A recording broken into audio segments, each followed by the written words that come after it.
അസ്സലാമു അലൈക്കും വറഹ്മത്തുള്ളാഹി. ബിസ്മില്ലാഹി വൽഹംദുലില്ലാഹി അസ്സലാത്തു വസ്സലാമു അലാ അഷ്റഫിൽ മഖ്ലൂഖീൻ വഅലാ ആലിഹി വസഹ്ബിഹി അജ്മഈൻ അമ്മാ ബഅദ്.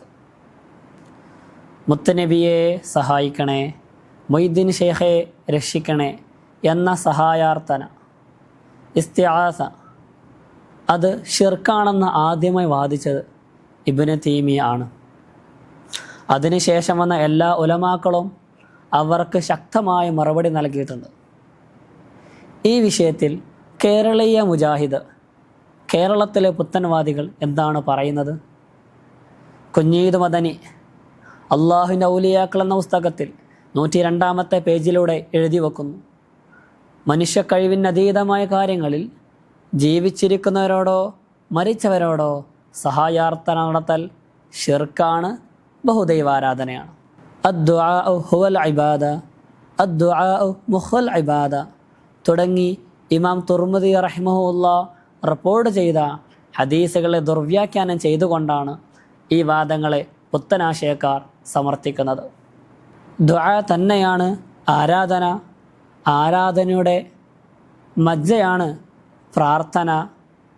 അതുകൊണ്ട് എല്ലാ പ്രാർത്ഥനയും ഇബാദത്താണ്. ഇബാദത്ത് അള്ളാഹുവിനോട് മാത്രമായിരിക്കണം. അപ്പോൾ അല്ലാത്തവരോട്, സൃഷ്ടികളോട് സഹായം ചോദിക്കുന്നത് അത് പ്രാർത്ഥനയാണ്. അപ്പോൾ ഇസ്തിആസ ഷിർക്കാണ്, സഹായാർത്ഥനകൾ ബഹുദൈവാരാധനയാണ് എന്നാണ് പുത്തനാശയക്കാർ വാദിക്കുന്നത്. നിങ്ങളൊന്ന് ആലോചിച്ച് നോക്കൂ.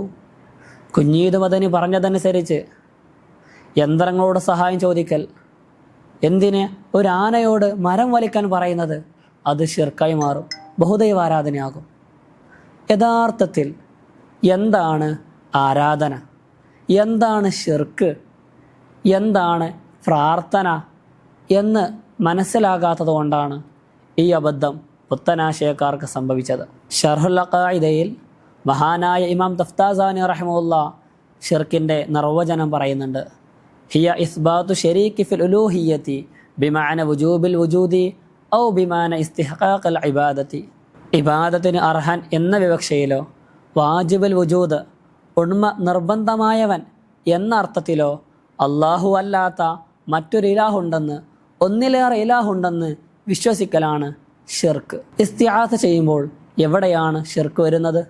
ലാ ഇലാഹ ഇല്ലല്ലാഹ് മുഹമ്മദ് റസൂലുള്ളാഹ് എന്ന് ഉറച്ചു വിശ്വസിക്കുന്ന ഒരു മുഅ്മിൻ മുത്തനബിയെ സഹായിക്കണേ, മൊഹീദ്ദീൻ ഷെയ്ഖെ രക്ഷിക്കണേ എന്ന് വിളിക്കുമ്പോൾ, അസ്തജീറുക മിനന്നാർ, നബിയെ അങ്ങനെ നരകത്ത് നിന്ന് രക്ഷിക്കണേ എന്ന് മഹാനായ സ്വഹാബി പറയുമ്പോൾ എവിടെയാണ് ഷിർക്ക് വരുന്നത്? ഇവിടെ മുത്തുനബിയെ ബഹുമാനിക്കുകയാണ്.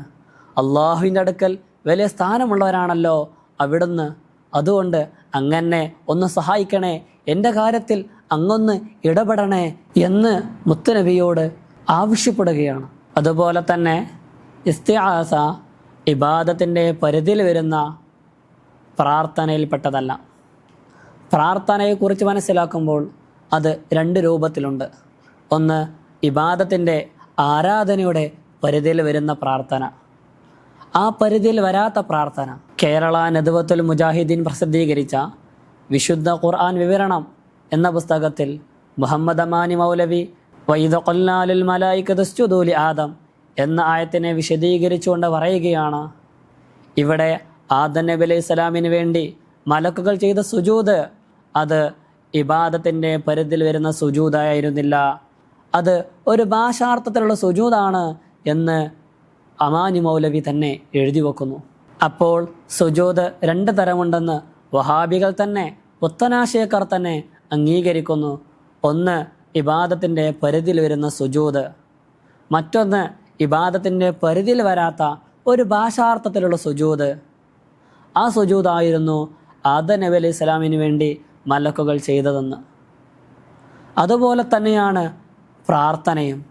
പ്രാർത്ഥന ഇബാദത്തിൻ്റെ പരിധിയിൽ വരുന്ന ഒന്നുണ്ട്, ഇബാദത്തിൻ്റെ പരിധിയിൽ വരാത്ത മറ്റൊന്നുണ്ട്. ഇത് വിവേചിച്ച് മനസ്സിലാക്കിയാൽ കാര്യങ്ങൾ പെട്ടെന്ന് ഗ്രാഹ്യമാകും. ഇയ്യാക നഅ്ബുദു വഇയ്യാക നസ്തഈൻ എന്ന ആയത്തിൻ്റെ തഫ്സീറിൽ ഇമാം ബൈളാവി റഹിമഹുല്ലാഹ് എന്താണ് ഇബാദത്ത് എന്ന് വിശദമാക്കിയിട്ടുണ്ട്. അഖസ ആയത്തുൽ ഖുലൂഇ വത്തദല്ലുൽ, അങ്ങേയറ്റത്തെ പരമമായ വണക്കം ഉണ്ടാകുമ്പോഴാണ് ഏതൊരു കാര്യവും ഇബാദത്തായി മാറുകയുള്ളൂ. എന്താണ് ഈ പരമമായ വണക്കം? ഇമാം തബരി റഹിമഹുല്ലാ ഇതേ ആയത്തിൻ്റെ തഫ്സീറിൽ എഴുതി വെക്കുന്നു, ഐ ലക്കല്ലാഹുമ്മ നഖ്ശഉ വനദില്ലു വനസ്തകീനു ഇഖ്റാറൻ ലക യാ റബ്ബനാ ബിർറുബൂബിയ്യതി ലാ ലുഈരിക്. നീ മാത്രമാണ് റബ്ബ് എന്ന് സമ്മതിച്ചുകൊണ്ട്, നീ മാത്രമാണ് ഇലാഹ് എന്ന് സമ്മതിച്ചുകൊണ്ട് ഞങ്ങൾ നിനക്ക് മുമ്പിൽ കീഴൊതുങ്ങുന്നു, നിന്നെ അനുസരിക്കുന്നു, നിനക്ക് ഇബാദത്ത് ചെയ്യുന്നു. അപ്പോൾ ഇലാഹാണെന്ന് സമ്മതിക്കുമ്പോൾ മാത്രമാണ് ഏതൊരു കാര്യത്തിലും പരമമായ വണക്കമുണ്ടാകുന്നത്. അപ്പോൾ മാത്രമാണ് അത് ആരാധനയുടെ ഇബാദത്തിൻ്റെ പരിധിയിൽ വരികയുള്ളൂ. ആരാധനയുടെ പരിധിയിൽ വരുന്ന ഈ ദുആഇനെ കുറിച്ചാണ് ഇമാം തുർമിദി റളിയല്ലാഹു അൻഹു റിപ്പോർട്ട് ചെയ്ത അദ്ദുആഉ മുഖുൽ ഇബാദ, അദ്ദുആഉ ഹുവൽ ഇബാദ എന്ന ഹദീസുകൾ വിരൽ ചൂണ്ടുന്നത്. അതുകൊണ്ട് തന്നെ അദ്ദുആഉ ഹുവൽ ഇബാദ, അദ്ദുആഉ മുഖുൽ ഇബാദ എന്ന ഹദീസിൻ്റെ വിവക്ഷ ആരാധനയുടെ പരിധിയിൽ വരുന്ന ഈ ദുആ ആണ്, അല്ലാതെ മറ്റൊന്നുമല്ല.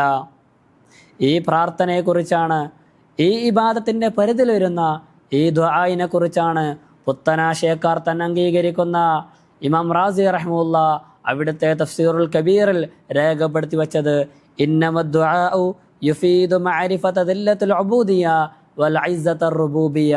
പ്രാർത്ഥിക്കുന്നവൻ അടിമയാണെന്ന ദില്ലത്ത്, ചോദിക്കപ്പെടുന്നവൻ റബ്ബാണ് എന്ന ഇസ്സത്ത്, ആ ഔന്നിത്യം അതിനെ ബോധ്യപ്പെടുത്തി തരുന്ന പ്രാർത്ഥനയാണ് ഇബാദത്താവുക എന്ന്. ഒരു വിശ്വാസി മുത്തുനബിയെ സഹായിക്കണേ, മൊഹീദ്ദീൻ ഷേഖയെ രക്ഷിക്കണേ എന്ന് പറയുമ്പോൾ അവിടെ ചോദിക്കപ്പെടുന്ന ആൾ, ചോദിക്കപ്പെടുന്ന വ്യക്തി ഇലാഹാണെന്ന് വിശ്വാസമില്ല. അള്ളാഹു അവർക്ക് നൽകിയ കഴിവുകൾ കൊണ്ട്, മുഅ്ജിസത്ത് കറാമാത്തുകൾ കൊണ്ട് അവർ സഹായിക്കും എന്ന് മാത്രമാണ് വിശ്വസിക്കുന്നത്. പക്ഷേ വഹാബി പറയുകയാണ്, നിങ്ങൾ ഇലാഹാണെന്ന് വിശ്വസിക്കുന്നുണ്ട്, നിങ്ങൾക്ക് വിശ്വാസമുണ്ട്, നിങ്ങൾ ചോദിക്കപ്പെടുന്ന ആൾ അള്ളാഹു ആണെന്ന്, ഇലാഹാണെന്ന് നിങ്ങൾ വിശ്വസിക്കുന്നു, അതുകൊണ്ട് ഇത് ശിർക്കാണെന്ന്. യഥാർത്ഥത്തിൽ ഒരു ഡോക്ടർ ഒരു രോഗിയോട് പറയുകയാണ്, നിങ്ങൾ മരിച്ചു കഴിഞ്ഞു, ഓ രോഗി നിങ്ങൾ മരിച്ചു കഴിഞ്ഞു എന്ന് പറയുന്ന അതേ അബദ്ധമാണ് വഹാബികൾക്ക് സംഭവിച്ചു കൊണ്ടിരിക്കുന്നത്. അല്ലാഹു തആല ഇത്തരം ഫിത്നകളിൽ നിന്ന്, ഫസാദുകളിൽ നിന്ന് നമ്മെ കാത്തുരക്ഷിക്കട്ടെ. അല്ലാഹു തആല തൗഫീഖ് നൽകട്ടെ. വാഖിറു ദഅവാനാ അൽഹംദുലില്ലാഹി റബ്ബിൽ ആലമീൻ. അസ്സലാമു അലൈക്കും.